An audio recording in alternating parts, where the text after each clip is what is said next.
भाई भौणी संपर्क एमिति एक संपर्क जहाँ दुनियार समस्त को छाड़ी रही हुए किंतु भौणीठू अलगा होई केबे भी रही हुएनी।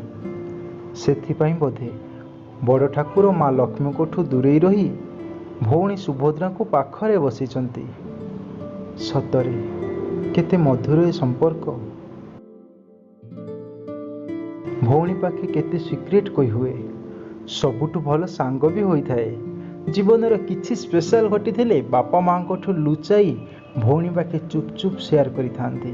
हाँ, बेले बेले कली झगड़ा होइथाए आउ कथाबार्ता सबु बंद, किंतु किछि समय परे कथा न होबा कथा भूली हठात डाकी देई थांती आउ दुई जण बहुत हसी थांती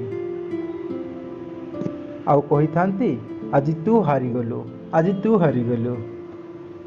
किंतु से हारिबारे भी केते आनंद थाए, केते भल लगी थाए से हारिबा।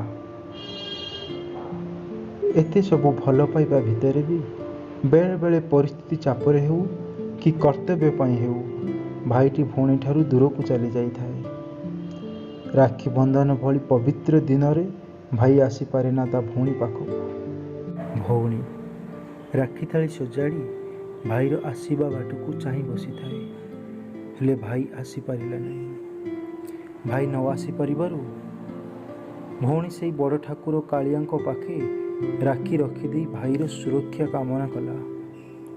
भाईर प्रत्येक विपद को दूर करने कालिया ठाकुर पाखे गुहार जनइला।